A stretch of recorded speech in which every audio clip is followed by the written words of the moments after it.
Man, today is the 100th episode of the Deep Dives. We've been doing this for quite a while now, but it's the last episode before Christmas and New Year's, so we thought we'd end the year in a bang. 2025. Yep, episode 100 of the Deep Dives. This is one of the first times that we didn't have to say, Chris, what episode is this? Right, yeah. Well, for one thing, he has it written down on a board in front of us. So somebody's got to keep track of them. And by the way, I have no camera today because I forgot it at home. That's all right. Our viewership will increase this week. Please. Right. Yeah, I don't know. I guess that's the intro. Okay.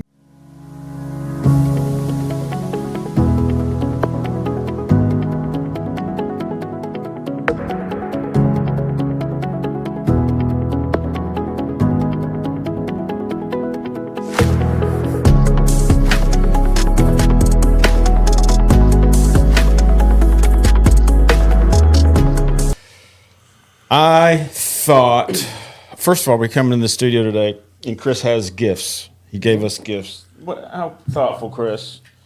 If Josh and I were better people, we'd probably done the same thing, but we're not. Thank you very much. Peanuts, M&Ms. Snow globe. And a snow globe. Thank you very much, Chris and J-Dell, I'm assuming. No, those are all my ideas. Just for you. Mine has a little thing of poison berries on the front. Mine too. Thanks for pointing that out. I got some gifts too. I said I wanted to give them on air, so I'm going to give our gifts to each one of y'all.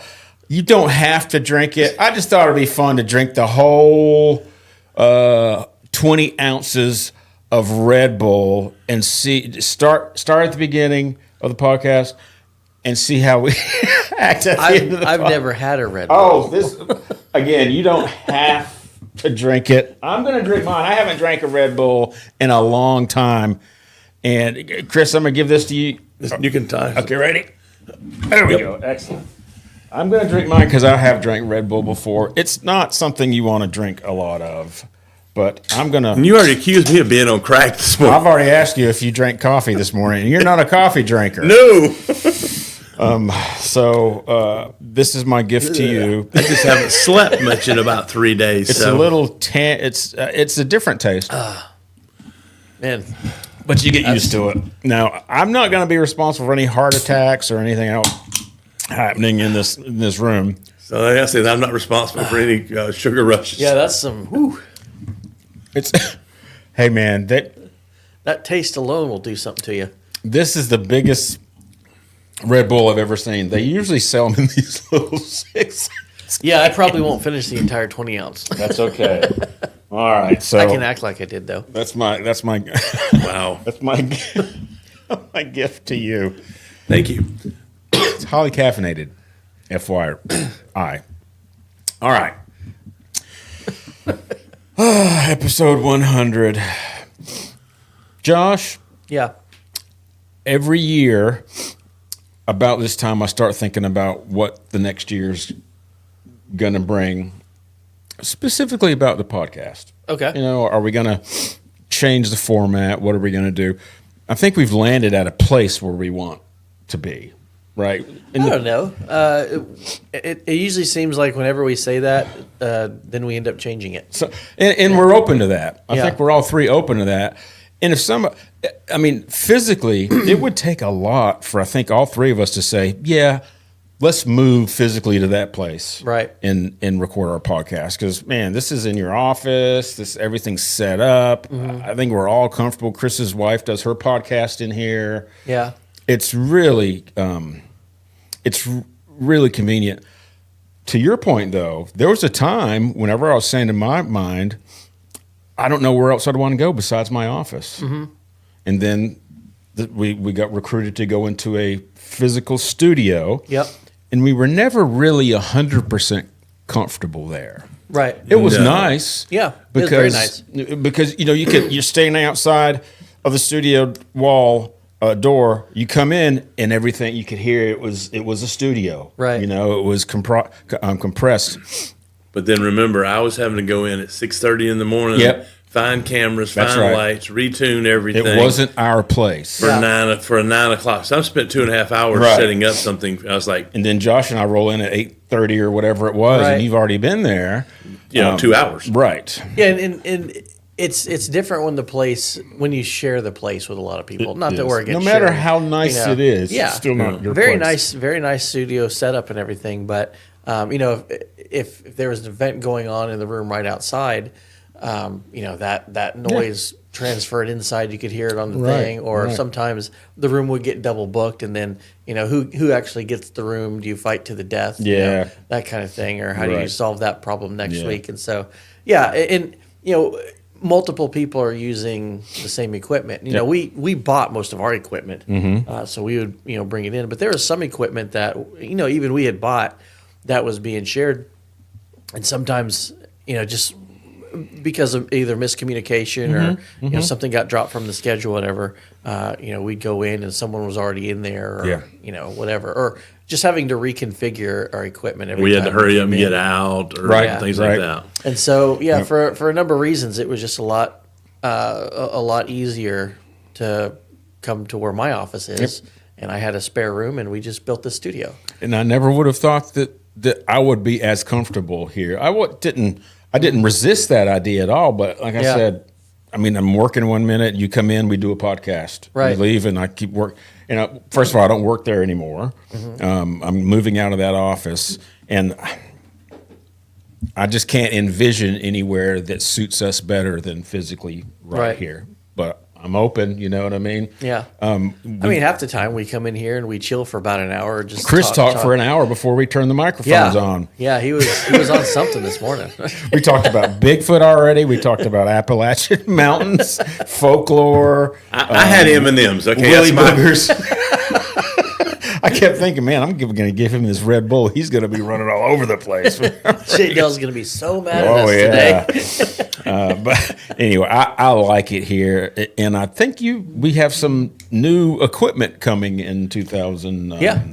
Well, it's already here, but we just haven't hooked it up yet. Right. We're excited about that. We've been talking about that for a while. Yep. And this is one of the things I wanted to do today, Chris, is kind of talk about the past, where we've been, where we've come when we started. And one of the things, I'll start off by saying, first of all, iPhone got a new update last night, and it looks like a major update. I haven't really looked at it, but the interface is totally different, so it's taken me a minute to get used to how it looks. So let me see. I went back and I got some notes, and they're just kind of spread all over the place. So episode 21, we had Jeremy Daly on. Jeremy Daly was the worship director at the Pensacola campus of Marcus Point Baptist Church. Now you said is he not? He's not. What is he now? He is now transitioning to be pastor at one of the extension campuses. Really? Yes. Okay, see, that's interesting. He's going to Molino, because I think. Is it Molino? Someone mentioned we have a new pastor out there, and they said the name Jeremy. I did not know it was the same Jeremy. That's interesting. Do you remember whenever he was on 8/01/22? Yes. Episode 21, he said it wasn't a topic of conversation, but I remember him mentioning he has always wanted to be a pastor, and he always seeked out a pastorhood, if you will. Yeah. But the worship pastor just kind of always presented itself to him more than a pastorship did. So this is really a dream of his to be a pastor. So I don't know any of the details except for the pastor that was the music pastor that was out there is now music pastor in Pensacola. Jeremy is going out there to be the campus pastor. I'm so excited for him because I know that's what he wants and his family want. I'm assuming, and it's just a dream come true for him, I believe. That's cool. I'm so excited for him. He's the type of guy, though. You feel it. You feel that loss. Right. You know what I mean? He's very charismatic. We talked about him before the podcast Yeah. about how genuine that dude is. Right. I'll tell the story that I told y'all. 2 days ago, I was in the auditorium in Pensacola campus, and I'm cleaning out some of my stuff. There's a pretty big auditorium. At the very back, which is the top of the auditorium, is a storage area, and I've got about 20 boxes up there of storage stuff that I'm going through. So, and they're getting set up on stage for this Sunday, which is the Spirit of Christmas. Spirit of Christmas, one of the biggest events of the year. And Jeremy's there; he's in charge of that. That's anything on stage. Jeremy's in charge of. So I saw him. I didn't bother him because he's engaged. I go up steps. He's married. He is. He's engaged with what he's doing, the task at the time. I go up the steps and I go walking in the very back. I'm probably, how far do you think that is from stage? Oh, a couple hundred feet. A Couple hundred feet. Yeah. A lot of stuff going on in between. I'm walking by and I hear, Destry, how you doing? I'm like, man, that dude. Well, I mean, who does that? Right. You know what I mean? He's busy. He's busy, but he is the real freaking deal, man. Nobody else. There was, I don't know, 15 people down there that I know. Mm-hmm. I wouldn't expect anybody to say, but Jeremy, the leader down there, he acknowledges me. He does that every time he sees me. It's not just me. And everybody feels the compassion. You were telling a story about him, about Teen Challenge, I was talking about Jeffrey. You're talking about Jeffrey. Yeah, different guy, okay. yeah. Jeremy does the same thing. Right. Jeremy does the exact same thing. I've got pictures of him in Teen Challenge, of him praying with people, engaging with people, his arm on them, praying, and just really, whenever you're talking to Jeremy, it's a one-on-one, and you feel it. Right. And when that person leaves your life, even if it's just once a week, you kind of feel that. Yeah. Anyway. We love Jeremy. Good luck, Jeremy. I know you're going to do well over there. Okay, so when was the first time we did a podcast? It was interestingly enough, I was talking to my wife about this the other night because I mentioned that we were going to be recording our 100th episode today. Yep. And that kind of caught her off guard. She didn't know, she didn't realize we'd been doing it this long. I'm like, that's actually just as the deep dive. That's right. Yep. Before that, we were the podcast of the church we go to, the Marcus Point podcast. And before that, during COVID, we started it as an extension of our small group that we have on Wednesday nights, the Gun Club. So we were like the Marcus Point Gun Club podcast. And I said the first episode was towards the beginning of COVID. Yep. We were Flattening the curve. That's right. Flattening the curve. We were recorded on your iPhone. Yep. Just a conversation about what it means to flatten the curve. And that conversation just started as a conversation. Right. And you're I- like, we should record this. Yep, we should record it. Because I had thought about us doing a podcast prior to that because of the conversations that you and I would have, thinking, man, at that time I was really ministry minded, and everything that I did, I tried to turn into a ministry. I thought, man, we should do it because I ask all these questions that you have great answers to. And we started doing the same thing that morning. Was Melanie with you that? Nope. She wasn't with you. So we were doing the same thing. We had our social distancing. We were social distancing in a big room. It was you and me about 10 feet apart. Yeah. And you started talking. And the question was, what does flattening the curve mean? Yeah. And you started, and I thought, this is exactly, iPhone, sat it down there and recorded it. And that recording is somewhere. Yeah. And I'm going to It's on find Spotify. it. Oh, is it? Yeah. Did you put it on Spotify? No, he did Spotify before. Cool. Awesome. Okay. All right. I'm sure it sounds really good, tangy, whatever, but Right. But that was what, 21? I think so. Something like that. Yeah. It had to be around 2021, the end of 20. I believe. It probably would have been more around the end of 20 because Yeah, I think that's right. I remember I had in my notes somewhere that I can't find right now the first podcast, and I had the note. I think it was in the end of 2020. At any rate, I'm guessing we've done, I say 300, maybe 250. you're probably closer to the 300 mark. You think with that so? one, because we didn't start videoing until episode 30 or 31. Okay. So if it, and then that 2 week. Sorry, I just looked it up. That 2 week block that was 15 days to slow the spread, flatten the curve. Mm-hmm. That was March 2020. March 2020. Yeah. So that's the beginning of 2020. Okay. Yeah. So that's around that time. So figure once a week, and say we haven't missed more than a month or a month and a half of weeks. Nope. So that's, what would you say, 52 times whatever, Yeah. divided by not times 4? Yeah, carry the 3. Yeah. Yeah. That's how many we've done. Don't forget the purple waffles. So 5 years times 50, that's about 250 episodes. 250, that's about 253. We've been pretty good about it, pretty religious about it. And whenever Chris come on board, he has been just as fervent as we have about doing it. So, if not more so. So, we're not exactly 100% sure why it's so important to us, but it is. Yeah. We've every year I go through and kind of go, especially last year, I said, what can I take off my plate? Mm-hmm. And honestly, Chris, I put everything on the plate. What do I want to keep on, and what do I want to take off? And the podcast was on the plate. Do I want to keep doing it? And I do. Yeah. I consciously, I took a lot of stuff off my plate in 2025. Right. You know what I mean? A lot of stuff. And you even asked me, so is the podcast on the plate? And I said, yeah, it's on the plate, but I don't see it going away. Yeah. Just because it's enjoyable. Right? Don't you agree, Chris? Oh, I enjoy it. I mean, I come up here, I get to talk to two people that are just about as insane as I am. They're not quite to my level yet, but you will get there.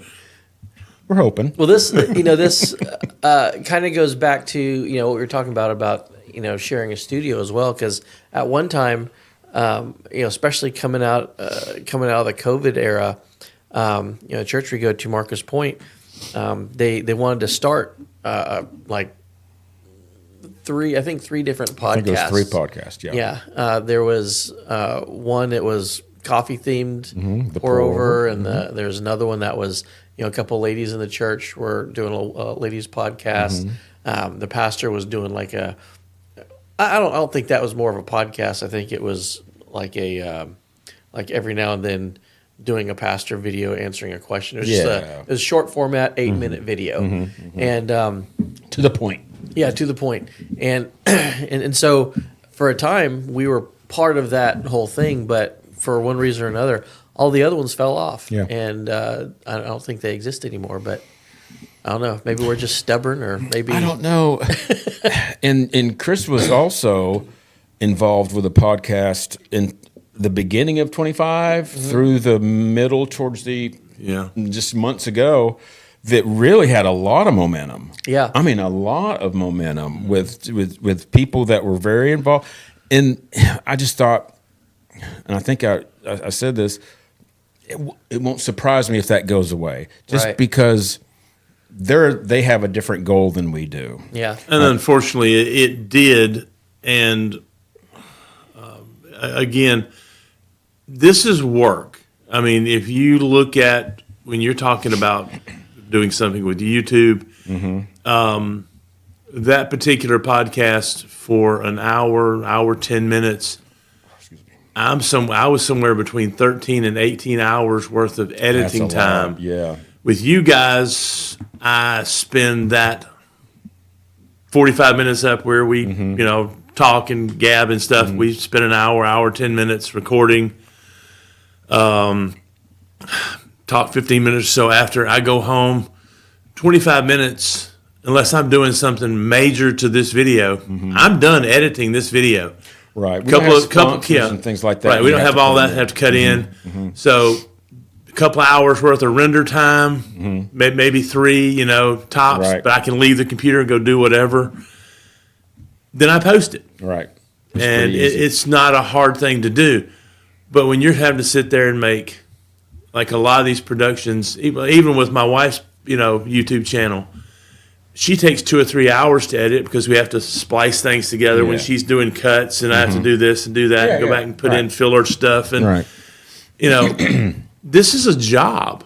Right. I mean, it takes a commitment. It's like having a real job that you go to, get paid or not, you still put the work in. Mm-hmm. And yeah. Well, I think that probably goes into why we've been doing it for over 200 episodes too, because I don't think we really went into it with a goal. Right. It was just other than we like talking about certain topics, Bible, music, our lives, things like that. Mm-hmm. And we just thought, especially when it started in COVID, when no one was allowed to be together, it was like, well, here's a way that we can still be with our small group or whatever. And as that evolved, I think our goal was always we just enjoy talking about stuff. Yeah. Especially the stuff that's Bible related. So we've done series on doctrine and Bible and music and just life in general. Yep. And when we were the Gun Club podcast, we would talk about firearm issues and things like that. But I think probably one of the things that has contributed to our longevity when others haven't is I own a business. You were running a ministry, and you're running YouTube channels and stuff like that. But collectively, we kind of saw this as something important enough that we could, and we have the ability to pause other things to allow this to happen. And I'll applaud you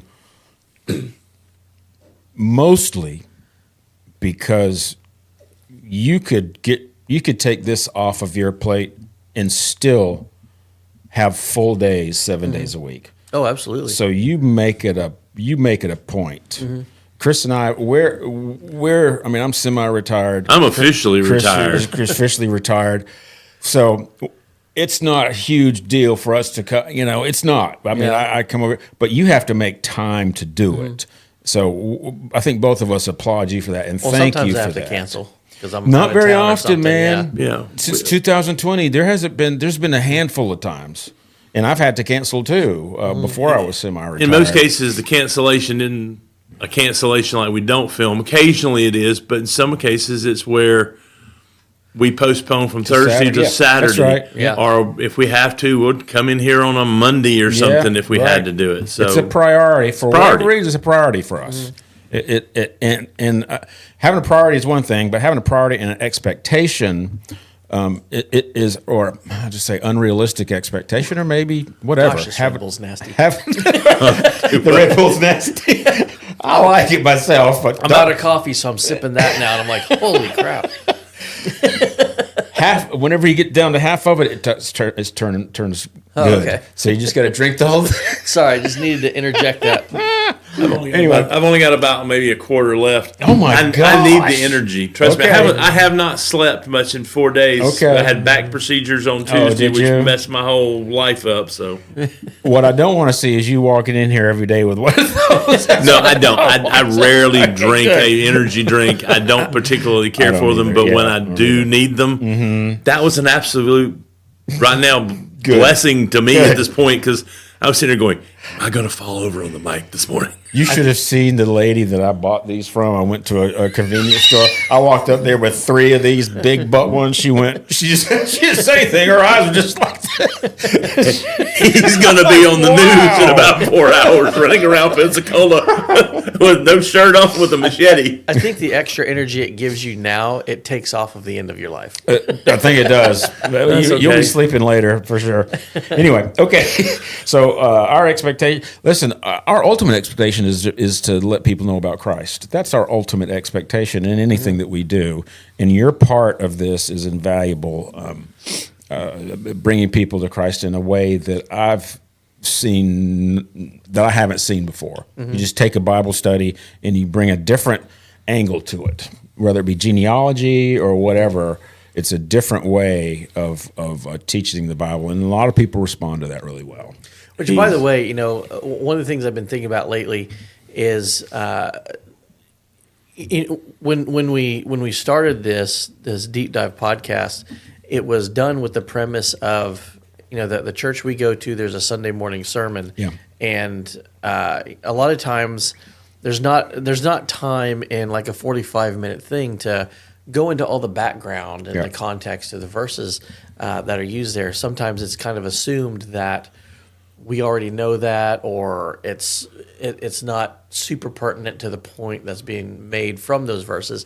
And so we decided, we'll sort of act as a companion to the Sunday morning services. Hence the deep dive name, right? And go into all that stuff. And I think I've anyway lapsed on that a little bit in the past couple months, just because like when you start getting into really from like late summer to Christmas, we start having a lot of these events, and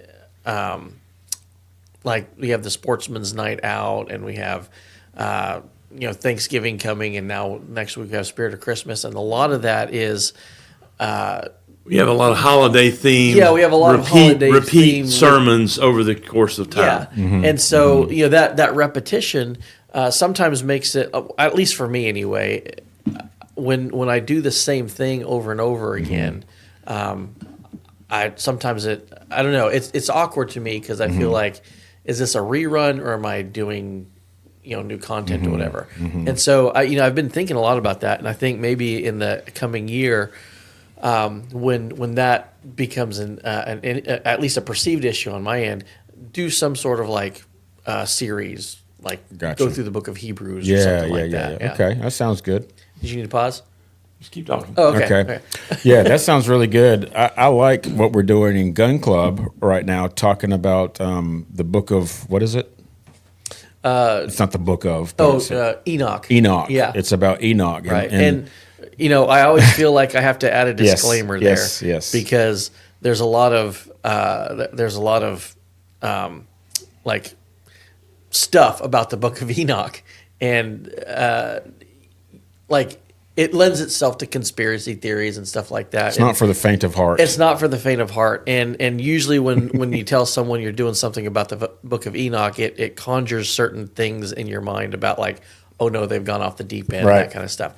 That's not what we were doing. No. We had a couple. We always open it up for questions, and there's a couple questions that were being posed where this was becoming more and more of a thing. Like we should at least mention this, and go over it, so at least people know what's being referred to, what this Book of Enoch actually is, so that we don't fall prey to some of those typical things that are associated with that book. I love that, and so. It was very on the up and up, not conspiracy, not like getting into, using that to talk about aliens and, all that stuff. Giants, it was like mating with earth women. What is this book? What has it been used for historically? How does it work into the worldview of people in Bible times, that kind of stuff. And kept it very, very honest and straightforward. Well, you were also very intentional about the audience as well. First of all, you got the permission of the leadership of the church to talk about it, and then you made sure that the people that were in the class were people that had been under your leadership for at least a couple of years. I think everybody in there has been there for at least a year. And not just that, because I don't want to make it sound like, you have to have been, under my teaching to understand this. But at least people who had a working knowledge of the overall arc of Scripture, so that they could, we could kind of, there's a lot of prerequisites getting into it to do it, I guess, safely, for lack of a better term. But I wanted to make sure, like, it's not new Christians who could get sidetracked by this, or it's not, just random people who weren't used to the kind of depth we were going to be getting into. Because I like to tie in history and archaeology and genealogy and science and all this stuff. I like to tie that all in because, all truth has to be true simultaneously. And oftentimes when you get into these types of topics, especially like Book of Enoch and, supernatural things happening with natural things and the ripple effects from that, it can start to get off the rails really quick. The gray area of good and evil is tricky. Yeah. Because we kind of think of we kind of think of angels and think of God and think of the devil. It's one or the other. Right. Whenever you start talking about Enoch, there's a lot of stuff in there like, well, that looks like an angel, but this thing is kind of stuff that we don't learn in Sunday school. And we'll probably do a series about that on the podcast. Yeah, at some point. I think that's a great idea. I think that's a great idea. I like the way that you prefaced it, and I always feel like I have to, whatever on the end of it is, the word of putting something on the end is Jesus is still who he claims to be. Right. Yeah. No matter what we just talked about this last hour, Jesus is still the person he claims to be. Right. And he's the focus of Scripture. Yeah. And this doesn't change anything about That's right. About like how salvation happens. Yeah. And what Christ had to do for us, and what that that gulf between us and God that was created by our sin. Yeah. Nothing changes about that. And I think that's the bottom line of needing your audience to be set in their faith. You know what I mean? They have to be ready. They have to be ready to receive things like the book of Enoch or the information that's in Enoch, for it not to shudder their faith at all. You know what I mean? Or not to shatter it or even disturb it. Always thinking, okay, well, where does Christ fit into that? Right. So anyway, fun stuff. Boy, oh boy, we can get off on that was really tangent. It's important. I'm looking forward to doing that podcast. So let me talk about some of the bands that I've talked about. Okay. All right, just some of them. Because, gosh, we need to go back and look at when did we start doing that? We've evolved so much. I don't even remember when I started doing music. Before we left the other studio. Yeah. That's whenever I started doing music? You weren't you were more detailed here, but more so there you would mention bands and different things and gotcha. Okay, good memory, Chris. Well, this is also where like you were kind of in a rut or something. I was questioning what is my part in the podcast. You know what I mean? Because again, our main goal in anything is to have Christ presented. Yeah, and you're going through a couple different things, and one of the things that I had asked you was, does your music preference follow what you're feeling, or do you use music to sort of guide that? And you said usually what I'm feeling guides the music I'm listening to, and so that's kind of been like this portion of the deep dive has kind of been a deep dive into your brain. Right. That's true when I said it, and it's still true. However, doing this for the deep dive, now I'm more likely to put in something in order to just see if I want to talk about it. Yeah. So it's not necessarily, but I tell you what, I don't get through many songs if I'm not in the mood. Right. I'll take it right out and put in something that I'm in the mood for, Yeah. At night, sometimes I'll pull the car in and close the garage, listening to Kid Rock, and I'll come out the next morning and pull out Kid Rock's in there and go, man, I don't want to listen to Kid Rock. Yeah. Put in, Jim Croce. Right. It's totally different. So it's just the way my Well, here's one of the experiments I want to do. Yes. Well, I'll get to that in a minute. I cut you off. You were talking about the bands you had talked about. So you do that first. Okay. All right. Because that works into what I'm going to talk about. Okay. Sounds good. Talked about Chicago a little bit, the band of Chicago. Some of these I went into depth, some I didn't. I want to talk about Amy Winehouse. Do y'all know who Amy Winehouse is? Yep. Heard of her. Man, what a tragic story. Very young, very unique, jazzy sound. You never forget her voice once you hear it. She overdosed, I believe. Just a tragedy. Donna really likes her, and we watched a document together. And we'll talk about there's a new movie coming out that you may want to watch. It's a Neil Diamond movie. It's going to have the guy who did the Ringling Barn. I forget the actor's name. Hugh Jackman. Oh, okay. He's going to play. Going to play Neil Diamond. He's going to play Neil Diamond. Josh is a big Neil Diamond fan as well. So I've seen that popping up. Okay, great. Adele, I'd like to do Adele. I haven't done Adele. We've agreed she is one of the voices that is technically perfect as perfect can get. I think when we do Adele, you'll have to do the intro, and it just starts with "Hello." I can do that. We talked about how perfect technically she is, like Freddie Mercury, Carrie Underwood, Ann Wilson from Heart, and Patsy Cline. And your favorite? Alison Krauss. Yep. I've seen Crosby, Stills, and Nash and Young. We talked about them a little bit. I don't know how many people say this, but I got in a fight at Crosby, Stills, Nash and Young. Only fight I've ever really been in. They sound like a law firm. Yeah, they do. Crosby, Stills, and Nash and Young. That's funny. Get a fight at our concert, we can bail you out. Yeah. I need to say I was protecting the honor of the girl I was with. I feel like it was necessary. But anyway, okay. Episode 77, I talked about Charles Manson. Yeah. Now, technically, he was an artist as well. He actually did an album. And one of the reasons, I don't know if I talked about this before or not, but one of the reasons he went on his rampage is that he was turned down by Brian Wilson from the Beach Boys and the recording company that he was working with. They said, nah, and he went, oh, yeah? All Your right. music's a little too murdery. Yeah. Okay. If you get it just held on to the 80s, you get it in all the slasher films.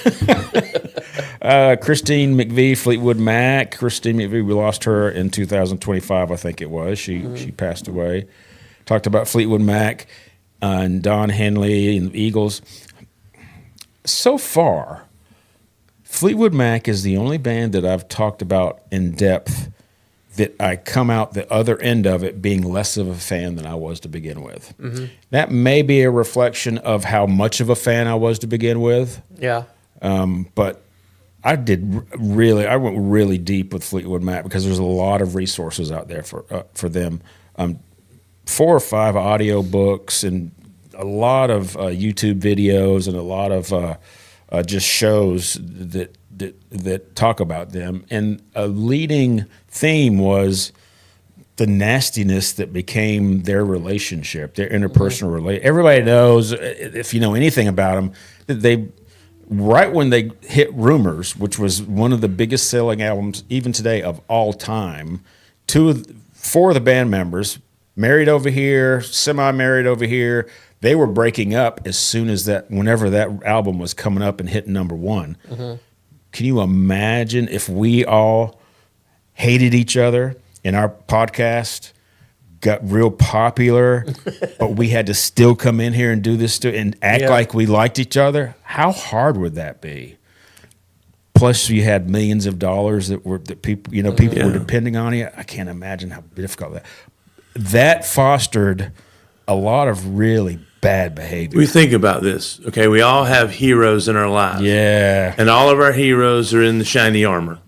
And then when you actually see the armor dented, when it's got mud and dirt, I am guilty of that with Fleetwood Mac. change your perspective. Yep. Your hero isn't quite the hero that you thought. That's why they say never meet your heroes. Right. I am totally guilty of that. And I regret that because you know what? I haven't really listened to Fleetwood Mac very much since I did that, and I used to love it. Yeah, I did, and anyway. That's the bad part of it. That's a possibility. Okay, so let's see.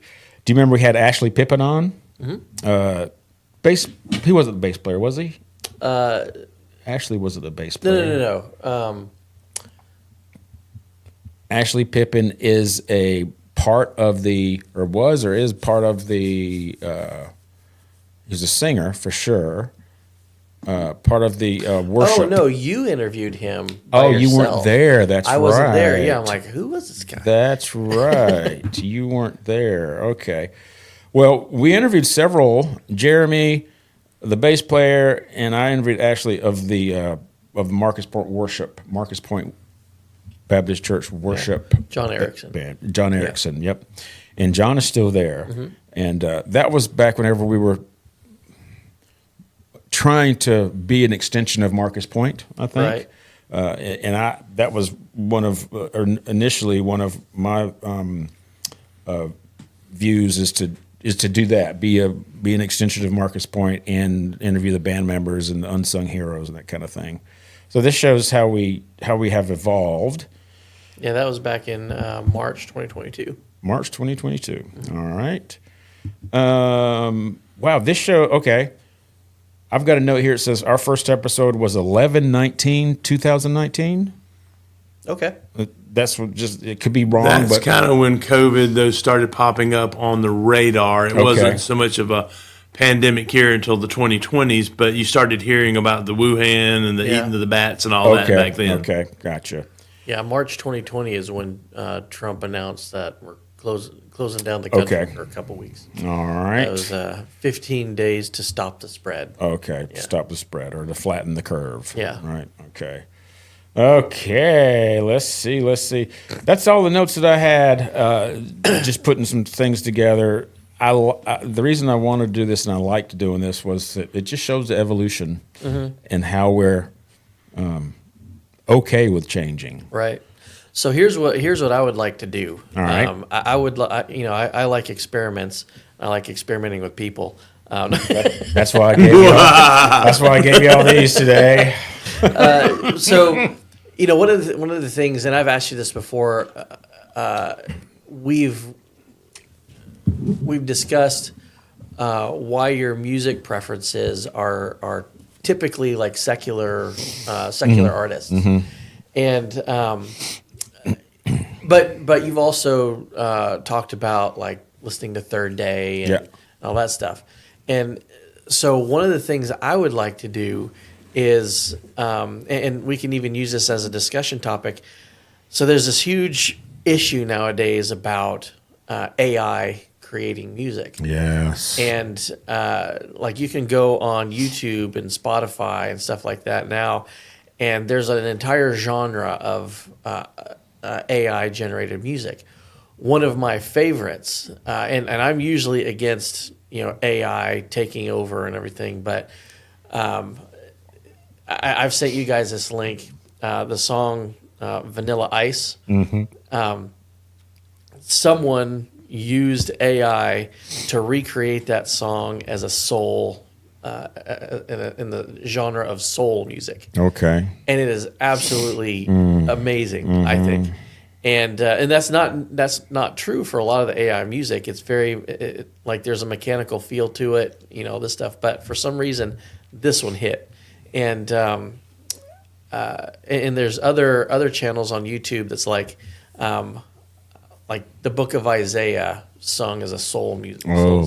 Soul music. Okay. And so AI will take the theme of Isaiah and make it into a song that you can listen to, and that kind of gives you the summary of what the book is about.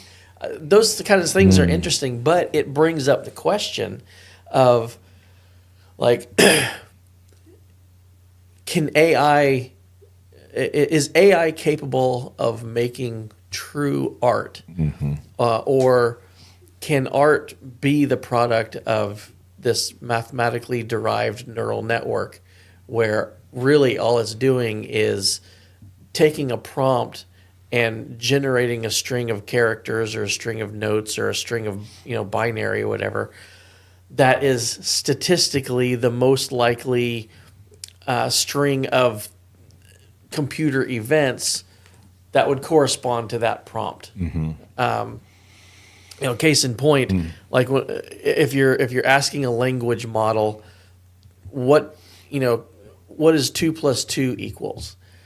It's not necessarily doing a calculation. It's taking the character of 2, the character of plus, the character of 2, and the character of an equal sign, and saying statistically, when I have encountered this information elsewhere in whatever source it's feeding off of as a language model, what is the most likely character to follow those 4 characters? 2 + 2 equals, well, this character is most likely 4. We think it's doing a calculation, and in a way it is, but not the calculation we think. And now some AI models can actually write their own code in the background, do that calculation, and come back. But the way AI is generating things isn't necessarily the way that our human brains generate ideas. And so when it comes to something like music or art, what is AI's role and capabilities, and what's our response to that? Because I did an experiment once with a couple friends because we were talking about this. Can AI make art? And I did an experiment where I took 4 Rembrandt paintings that are actual Rembrandt paintings, and I went to AI and I said, create a painting in the style of Rembrandt of Romulus and Remus founding Rome, because I figured, similar theme of the types of things that Rembrandt would paint. And so I packaged these 5 paintings together, one of which was AI generated, and I asked the group, I'm like, can you pick out which one is not, can you pick out which Rembrandt painting was generated by AI? And for the most part, they couldn't. There's, 1 or 2 who could. Whether or not they knew or as a guess, that's debatable. But regardless, it fooled a lot of people. So can you say that that's actually art, or can you not? In the same way with music, because you can use AI to create to create music. Mm-hmm. And so the experiment I'd like to do, because you have your preferences are primarily like secular, I almost said Green Day. I meant Grateful Dead. Mm-hmm. Brooks and Dunn, and the other part of the law firm. Crosby, Stills, Nash. Crosby, Stills, and Nash. Yeah, I don't know why I'm blanking on the names now. Crosby, Stills, Nash, Young, Brooks and Dunn. Queen, Queen. These different late '60s, early '70s, really. Right. And I anything '70s, I'm on board with. I want to take some old hymns and have AI recreate them. I love that. In the style of these bands that you like, and see what your thoughts are on those. I love that. We ought to get AJ, since he does his 4 hymns thing. Yeah, we need to get AJ here. And get AJ on here and let I would like him. to get his opinion on that too. Yeah, that would be really interesting. That would be He would be a good interview. That's a goal. Let's do that in 2026. Okay, we'll get AJ. If you really think about what you talk about, he chair. talks about AI in music, and you talk about AI in art. What is music? Music is a string of tonal sounds that we have, but it has a math. If you can do math, you can play a piano. If you're, if you can technically speaking, you can. Yeah, but also look at art there, because you can, if you know math, you can do the technical aspects of the piano. But you can't put the heart in it. Yeah, there's no heart in it. It's not. But when you start looking at even taking a painting, a Rembrandt or a Picasso, it's a series of colors that are mixed together in an arrangement to form an image our eye can understand, which that's a mathematics. But does the mathematics have the heart or the expression of that painting? Yeah. The human element still has to be there in order to. What does it mean? What does it mean? Yeah. I can put I think getting to your point, or to backpack along with that, I think true art requires 2 components. Kind of like it takes 2 to tango, right? There has to be the thing itself that's being viewed, but there has to be the consciousness that's viewing it that can extract meaning from it. Well, some of these things that they call art today, it's a half a gallon milk jug painted purple stuck on a piece of white canvas, right. And that to me is not art. That was somebody that was drank 4 Red Bulls. Well, to you it's not art, but to somebody maybe it is. To someone else it is, because Right. There's that saying, "Beauty's in the eye of the beholder." The same can be said about art, but does that make it true? Because usually, throughout all of history, art has been a human being is originating something, and another human being is viewing it and interpreting it, and sometimes those 2 match, like the intent of the artist. That meaning goes through, and the person viewing it gets that meaning, and there's like a closed loop there. But then there's like sort of an open loop there where it doesn't really mean anything, or this piece of art created by this artist might mean one thing, but it's viewed in it by someone else who gets something entirely different out of it, and that loop isn't closed. And I see AI as being more that second one, because AI has no clue what it's doing. It's just amalgamating data that is like generated within its own neural network. But that AI doesn't have the ability to originate meaning in something. We have the ability to look at its output and extract meaning from it that was never there in the first place. So does that affect the answer of, is it truly art or not? Right. Can it be true art if there's absolutely no meaning or consciousness behind it? But then again, it's an inescapable reality, because on the worship charts right now, one of the most popular Christian artists is not a human being. Oh my goodness! It's an AI artist that's making worship music. So, going beyond just the question of art, when it gets what we've been doing a lot of these times and looking at these secular bands is looking at them from a Christian perspective and look at the artistic ability of this person, but then look at how that affected his personal life, or vice versa. Looking at that from a Christian perspective. And so AI would be similar. Like, can AI create something that is truly used as worshiped by a human being? Yeah. Gotcha. That starts to get into stuff that's really, really gray area. Because I don't think no two people will agree wholeheartedly on the answer to that question. So here's I'll try to make it a short take. When I start thinking of AI,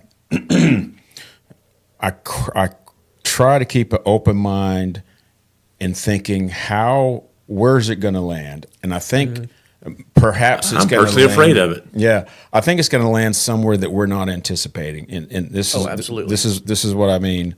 That's been historically true of new, like radically new technology. That's right. Yeah. So this is what I mean. I'm starting to see things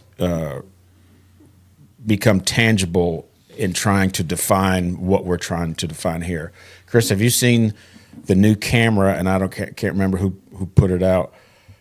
We have conversations frequently about how AI is affecting photography.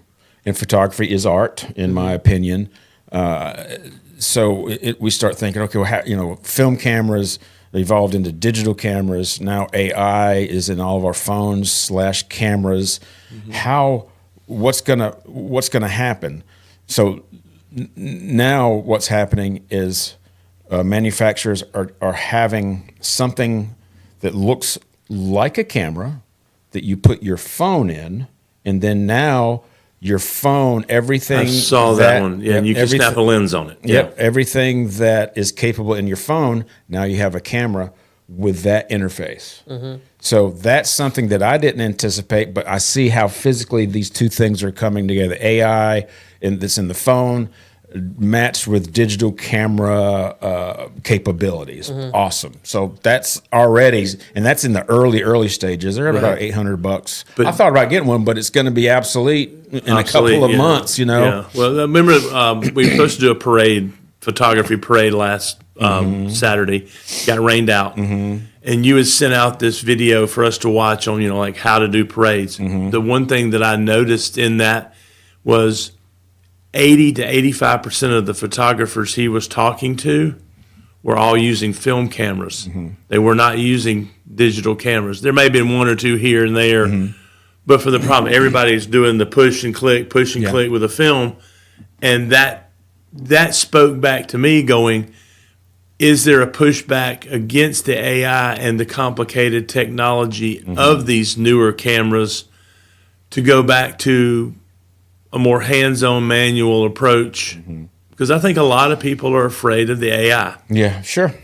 And people push back against digital photography also whenever it transitioned from what was the first thing I said to you when you kind of got me back into the cameras? Well, I can't repeat that on this podcast. No, you can't. It's a family podcast. You resisted it. I said that I thought digital was the devil. Yeah.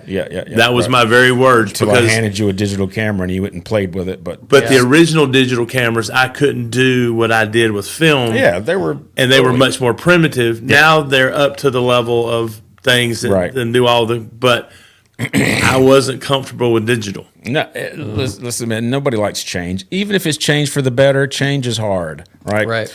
But let me talk about the art also. So this is just from my point of view. So what is art?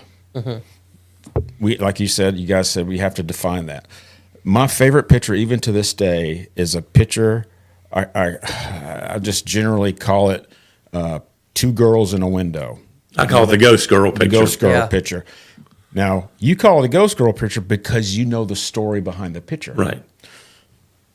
If you see the picture, it's one thing. But when you hear the story, it's a totally another thing. And every time I tell that story in front of somebody who hasn't heard it, they go, wow. Yeah. It's The whole Miley class went, is wow. kind of creepy. Yeah, we did. It's creepy. So here's the, I've told you that story. Oh have yeah. I? In fact, I remembered that just last night at Okay. church because I was putting something in the cabinet and that picture's yeah. on the cabinet. I got yeah. the picture up there. Yeah. Send me a copy of that picture. I'll tag it in I the will. video. I will. That sounds good. So this picture, it happened within seconds. I was doing something else to my right, and I turned over to I had the camera in my hand. I turned over to the left, and I saw a girl. You'll see Chris will put it here.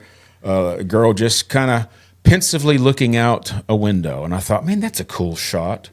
So I went, put the camera up to my eye, took a picture, and I realized that there's something different about the picture I'm taking than the picture I saw before that prompted me to want to take the picture. Then I put the camera down and I went on about my business, right? But then I went, wait a minute. And I'll tell the rest of that story in a minute. But what happened was there was one girl, took the picture. When I looked through the viewfinder, there were two girls. Then I took the picture down and I looked again with my naked eye and there was one girl. Does that make sense? Did Yeah. I? Yeah. I went, oh my Microsecond. gosh. It was less than a second. Yeah. Click. And she's not Gone. there. Went, what in the world just happened? Now, without that story, that little what I call work of art doesn't mean Right. as much. Right. But with that story, to me, the value of that picture / experience goes up a whole lot. Still kind of a cool picture, but with the story, to me, that makes that Right. art. You know, now Yeah. in the long run, what happened was I had enough time to look for that other little girl, and I did see a little girl walking away. Yeah. So chances are that was her. Right. But it's fun to think, in the moment. what happened? Yeah. what just In the happened? moment, were there two girls Right. there or not? Yeah. You know? Was that little ghost image pop up, you know? And you'll see the picture, or you probably already saw the picture. The one facing the picture to the left was the one sitting, looking out the window pensively, and the Yeah. one on the right is the one that came up and is looking at me into the camera. And That's even more freaky. That looking at I you. know it. I know it. Everything about that picture, it gives me chill bumps. You know Yeah. what I It mean? still does to me, too. It's so So imagine if that picture had been generated by AI. it'd be cool, but without the story, Right. It's, There is no meaning in that yeah, picture. right. Yeah. It'd be cool to put up on the wall and go, yeah, look, that's kind of neat. Now you could come and look at that picture and generate a story like, I'm going to make a story that fits this picture. You know, perhaps da da da. Yeah. But then, who is responsible for the art of that picture? You know. And that right, and to me, AI could add to it, but it couldn't make it any better than the reality of what it was. That split second, click, click, Yeah. there, not there, not there. And what I was involved with, the way my brain was kind of reacting a couple of seconds behind reality. Yeah. Because I was taking pictures of somebody over here. It was really cute. It was one of the youth interviewing small kids as they were walking into Bible Sunday school. What is it? Church, children's church, or Children's church. Vacation praise Bible or- Vacation Bible Oh, there we school. go. There we go. Yeah. So a guy, he had a huge microphone that was a balloon, and whenever kids were coming up this tall, holding parents' hands, he he was interviewing the kids Right. with that obviously fake microphone, but the kids they changed their little attitudes whenever they saw it. They thought they were really being interviewed, and it was just so cute to see Yeah. that. That's what I was taking pictures of, and then what captured my attention over here was totally not what I was supposed to be doing. But Right. anyway, that whole thing, that whole story makes that art to me. Yeah. And to me, if I'm selling, if I'm doing a show or something and I'm trying to sell that, I'm writing that out on the bottom of the picture, Right. to up the price of that of that picture. So Yeah, absolutely. that's the What, art. what would you call that picture? If you had to make a title for it. Just if somebody can't see that picture, and I want to portray what it is, it's two girls in a window. Mm-hmm. But I'm not. I need to put something that portrays the story behind it, but just a one So word. I think you should call it One Girl in a Window. One girl in a window. Maybe, I don't know. I'm open to anything, but 'Cause whenever, I vote for Ghost Girl because that's immediately when you Ghost said that's Girl. what I thought. okay. Well, in my files, it's called Two Girls in a Window. Yeah. So I know I can find Yeah. it easily. You know what I mean? Yeah.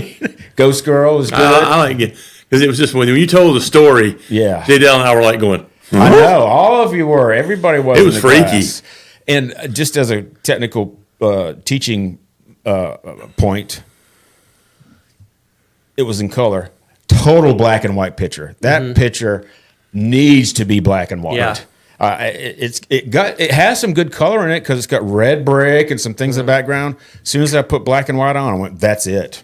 Well, see, that's another Especially cool, the story. That's The story. another interesting distinction between the human brain and AI because, for some reason, there's something about that picture that when it hits your retina and goes to your brain, there's a meaning in it that's interpreted in a way that says this needs to be void of all color.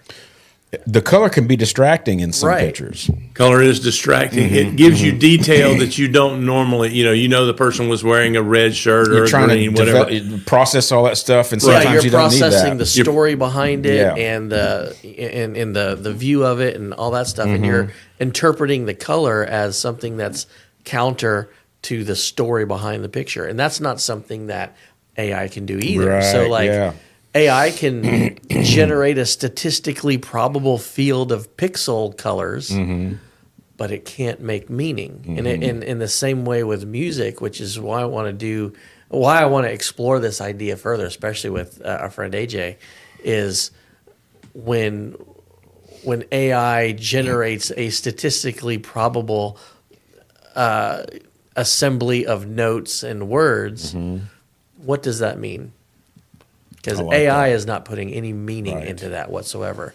But so does that mean they're like when AI creates a worship song? What is our perspective of that as Christians who are potentially using that as a catalyst for our own worship? Okay. It's like, can the rocks cry out? Interesting. Or the dry bones, Yeah, that kind of stuff. Boy, I'd like to see the image that AI creates from that. The dry bones, it'd be like a horror movie. You got Man, the yeah, zombies coming back. Yeah. yeah. Hey, Chris, can you reach out for AJ over the holidays, see if he can I come will back? reach out to him. We'll and figure out when our first recording is going to be. That'd be it's going to be the 7th of January, but Okay. By the way, AJ, our friend, for people listening that don't know him, he has done his own podcast in the past, specifically about like the stories behind some of the hymns that his Right. YouTube channel is his story, which is Yeah. like Jesus, Okay. his story, but you put it together, his story is what it means. Yeah, that's why I think it'd be interesting to get him on because All right. of his unique perspective about music in general. Absolutely. None of us have seen him in a while, and we're looking forward to Yep. seeing Yeah. him again. All right. Hey, I think man. for the AI thing, for Josh's idea, each one of us come up with a theme, Okay. okay, like a song theme, like pig on a farm, cat in a tree, or whatever. Just something, and put it to AI. Well, And- I'm gonna have it do remake some old hymns. But just Because I throw wanna out see some- randomly saying, just Right, say right. three random things, and see what kind of Like a part 2 of the experiment. part 2 of the experiment, just to see what AI generates with a 3 to 4 word musical idea. Yeah, and we'll have to put these songs up on our channel too as a separate playlist so people can listen to them. Well, hey, we're no copyright strikes there since That's right. there is no copywriting AI. Yeah, That's a good point about AI in general. Is that there's no I copyright use stuff. some AI imagery to do things because it's like I generate me a picture of a building or something like this or whatever, or generate an image idea, but I don't have to worry about the copyright of that image because there is no copywriting AI. Plus, I generated it. I want to tell it to make a weird picture of something, and it'll. I think when it comes to my light just went off. When it comes to ownership of that intellectual property, who owns, especially for liability purposes, if something is generated by AI, who owns that intellectual property? Yeah, right. Because is it the person who made the prompt, or is it the person who created the neural network that generated the stuff coming from that prompt? All that stuff, I am assuming, is being worked out with whoever is in, I don't know, the industry, I don't know. All of this stuff just adds to the body of things that I think society is advancing faster than it is. Than we're prepared for. Faster than its elastic limit will allow. I think we're not sure. Yeah. We can't develop as fast as the AI because it's moving at light speeds anyway in its neural network. We don't move at light speed. Right. And admittedly, this perspective, at least from my own point of view, is coming from a place where I'm not afraid of it. I think it's an absolutely useful tool. Yeah. I think there's a lot of inherent dangers to it. But this isn't me saying we need to stop AI and we need to burn it all down, all this stuff. No, it's however uncomfortable it may be, it's a reality that we all need to figure out how to deal with, as personally and as a society. And it's not something I'm afraid of, but it does open up questions that make for very tricky discussions.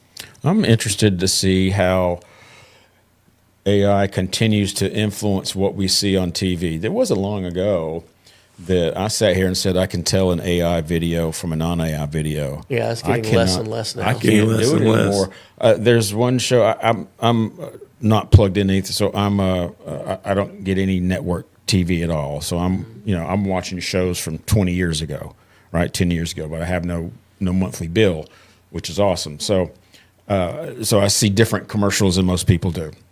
I saw one talking about insurance, and at the bottom left, as I'm facing the TV, it says, created by AI, influenced by real frustrations. Yes. It's exactly. Have you seen that? I have. It's exactly what it says. AI created video. Yep. AI. I've seen that at the bottom. And I'm looking at the people going, okay, they're telling me this is AI, so let me look at it. Would I know this?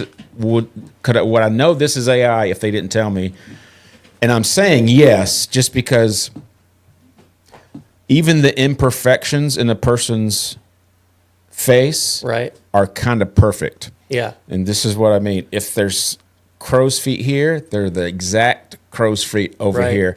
And mostly from the eyes after you get under from the cheekbone down, mostly that's really, really smooth. Yeah. There's no imperfections there. And then around the mouth, everything is symmetrical. Right. The imperfections are symmetrical.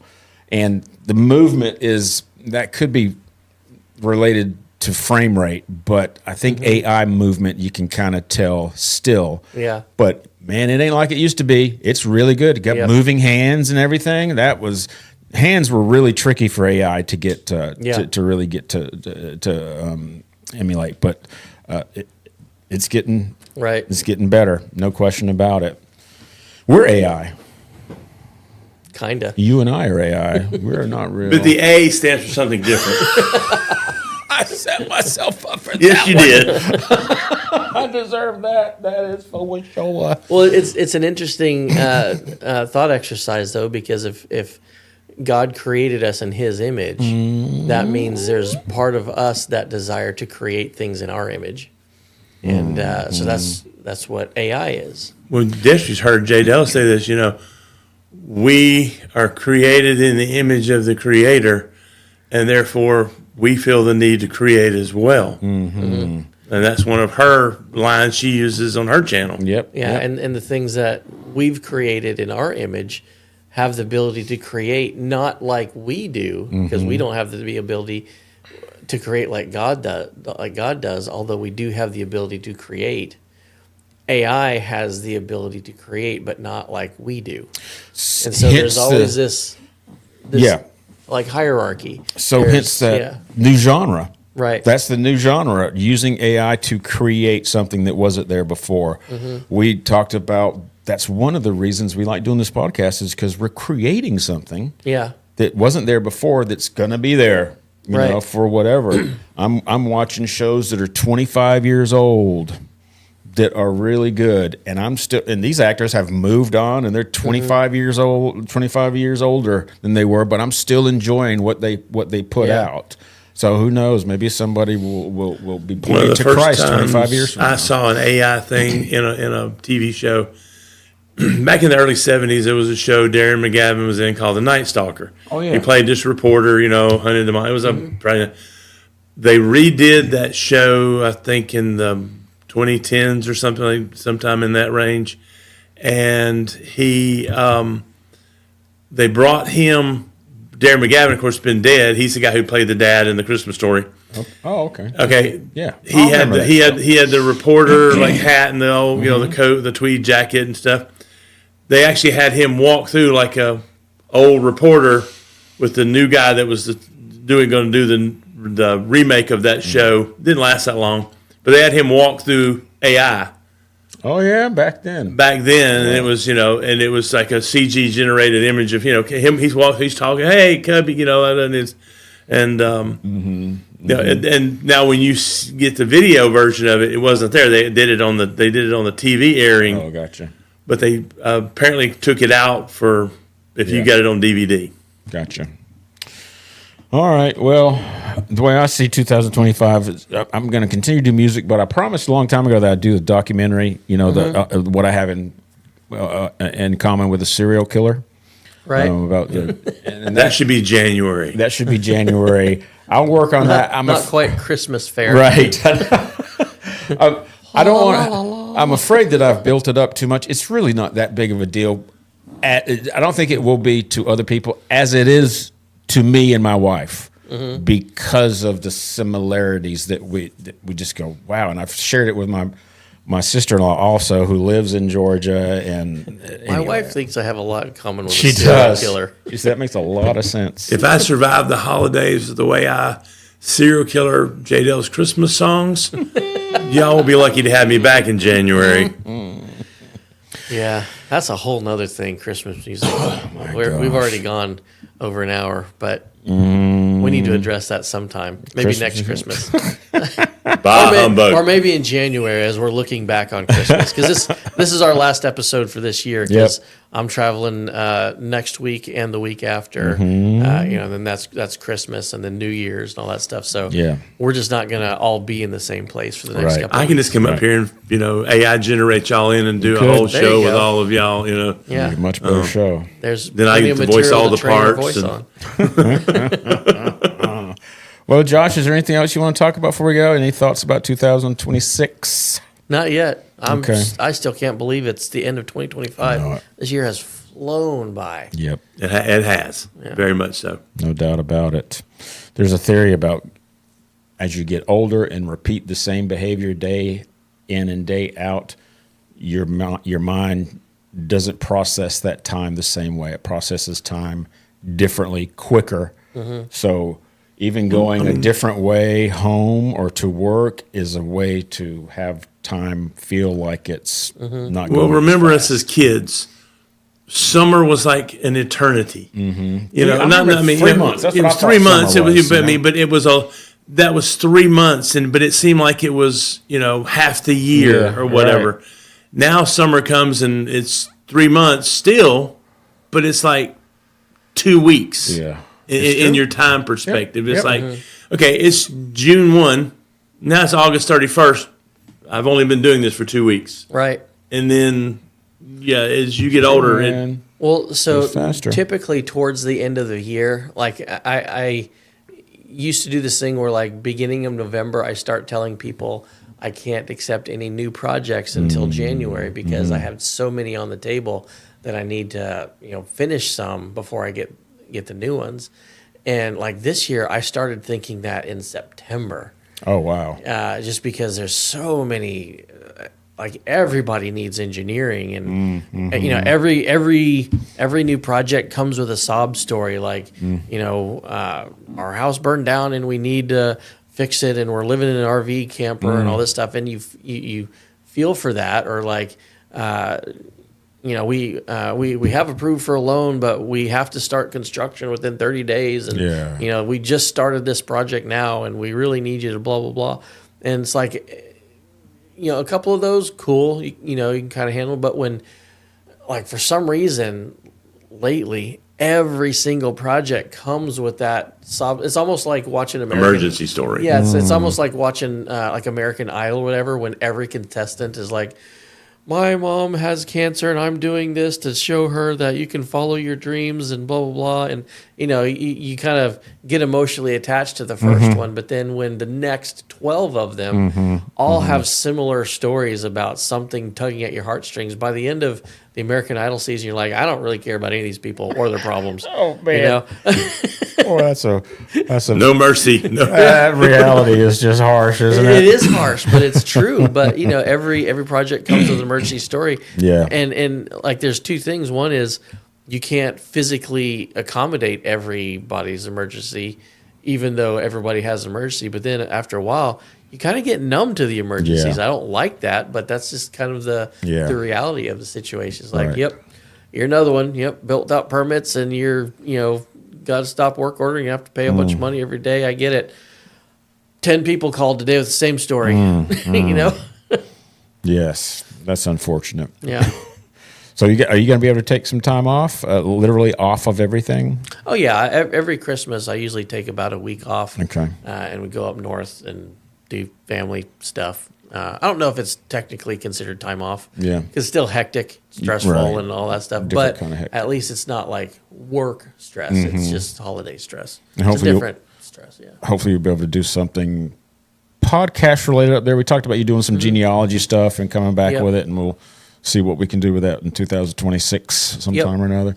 Chris, what are you doing for Christmas? Hiding in my house away from people. Okay. That's such a surprise, isn't it, Christmas Josh? time is here. You're such The a people most person. Wonderful time. Josh, I'm carrying 3 guns right now. I'll be going to Alpharetta, Georgia the day after, 2 days after Christmas, and coming back New Year's-ish. Sometimes you come back the day before, sometimes you come out the day after. Anyway, so we're going to... I will be traveling to Atlanta tomorrow. Oh, yeah. Yep. Doing engineering things. Yep. Yeah. In some part, yeah. Okay. And you're going to see a concert with your wife and daughter. Yep. That's another thing we're doing while we're there. Very good. Seeing whom? Who you guessing? There's a Christian artist named Chris Renzema. My daughter really likes him, and so we had an opportunity to see him in concert in Mobile like a year and a half, 2 years ago, something like that. But he had to cancel the night before the concert. Disappointment. Because, some health reason, like his doctor recommended, hey, you need to cancel tomorrow. And so we never got to him. My daughter was so disappointed. And he ended up coming to the same theater that we went to a couple months ago to see another Christian, like bluegrass style group. And so my daughter was like, hey, he's at the Buckhead. Can we go there? I'm like, yeah, we missed him last time. Nice. So we got to do it this time. Excellent. That sounds good. Yeah. Sounds real good. All right, guys, that was 100. Yep. Jeez. There's a lot of stuff. That was a lot of stuff. Chris, thanks for everything that you do, man. Not a problem. Appreciate you. We know Josh and I leave and we're done, and you take everything and you make it happen. Chris is actually doing what we were told some other people were going to do. Oh, yeah. Whenever we were courted to Right. Well, one partner of the, with people. Yeah, one of the inherent, like the unfortunate realities of being part of a large organization is that you're often repurposed. Yeah. And when we were part of that body of podcasts in our church, we would record and we would send that off to, one of the members of the church who would do the editing and posting and all that stuff. And within like a couple weeks of that transition being made, a lot of people in that process got repurposed. Yes. And never, nobody came back to fill that position. Right. So we ended up doing that again. And Chris came and started doing that for us. Right. So now we have a dedicated, albeit slightly crazy, technical expertise there. But and I appreciate the crazy part because I am. And that's, let's face it, that's one of the reasons we can continue to do this regularly. Yes. Because there was a time where I was doing it, and and whenever Josh would leave after we record, if I didn't render it and edit it right then, there's no telling when it was going to and that was get just done. audio. Yeah, that was before just we did audio. video. That was if right. if we didn't have Chris, this would not be uploaded at Right, all. that's right. So 'Cause I don't have the time to do it. Yep. You don't. I do now, but I don't Well, want you to. did, you don't want to. I don't want So to. yeah, that's a very integral component because otherwise it would just be a bunch of recordings on a hard drive somewhere. That's true. So thank you for that, Chris. Hey, no problem, guys. I love doing it. it. It's fun. It gets me out of the house and keeps me out of trouble. Well, this, just real serious, real quick, this is the highlight of my week. I love this, coming in and hanging out with you guys and talking. We do this anyway. Right. And that's whenever we started this, Josh and I did this anyway. We just started recording it. Chris came on board. We do this anyway. It's not uncommon for us to come in here and talk for an hour, 45 minutes or whatever, and then record and still have enough to talk about. Yep. So that's one of the secrets. Then keep doing it after we hit stop. Yep, that's right. That's one of the secrets of our quote success of doing 100+ episodes. I love that my wife is listening. She didn't always listen. Your wife is not listening. We got to recruit these two. No, Jadelle listens. listens? Okay. She runs it on her computer. She Awesome. listens, and Great. so Okay. yeah, Okay, she good. listens. We have to start incorporating things about murders and That will get her to unsolved it. crimes Okay. and stuff like that. That'll get her to listen. Well, that will the podcast that I'm going to do about my relationship with a serial killer. That will help. This guy's not just a serial killer. He is one of the best serial killers that you'll ever come across. He was No. The mean best son of a serial gun. killers are the ones who've not been caught. That's true. That's true. Yeah, he went for a long. Anyway, okay. But thank you, Chris. Thank you, Josh, and thank you to all of our listeners and viewers. We appreciate it very much. Over the holidays, hey, just give us some ideas what you want us to talk about. Some of the bands you want us to talk about. Some of the themes of the Bible that you want Josh to talk about. Whatever, and we'll. Or anything really. Yeah, anything. Like we often go off script. Yep. And don't talk about music or Bible stuff. Yeah. Like our conversation about AI. We're not opposed to talking about anything. So We don't have a lack of content, but we want to do what you guys want us to do. So Yep. let us know, and we'll be glad to do that. remember when it was suggested that the name of our podcast be Theo Bros? Oh my God. Are 3 old guys talking? Like theology bros. That was a serious recommendation. Yep. Oh Lord. I'm just.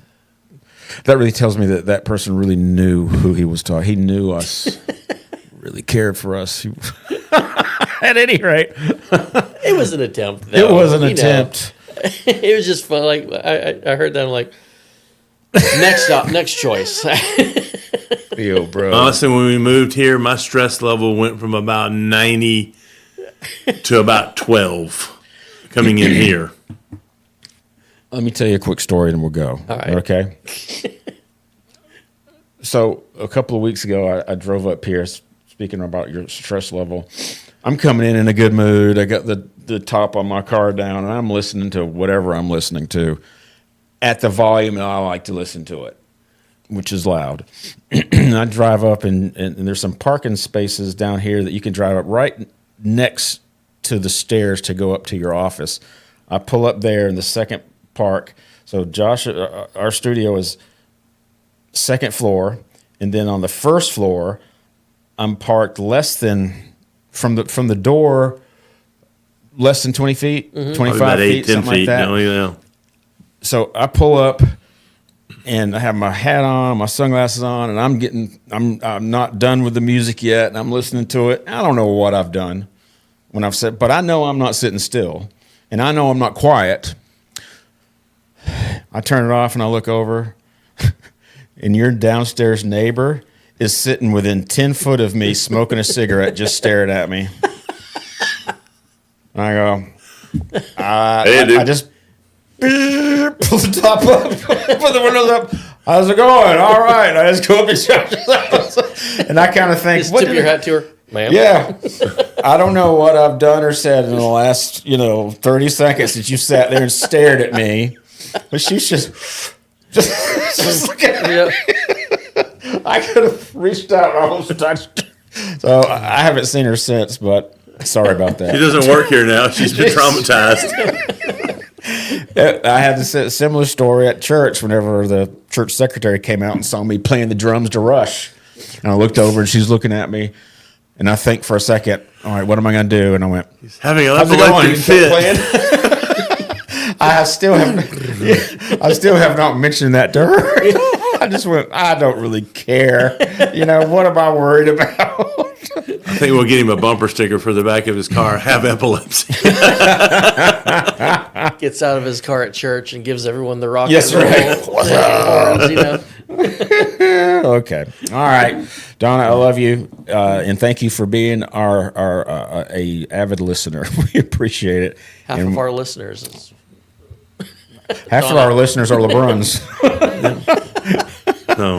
All right. Thanks, everybody. We look forward to another 100. Talk to you all All right, later. guys. And remember, have a happy holidays, Merry Christmas, and New Year's, and we will see you in 2026. Sounds good. Merry Christmas with extra Jesus. All right. Bye.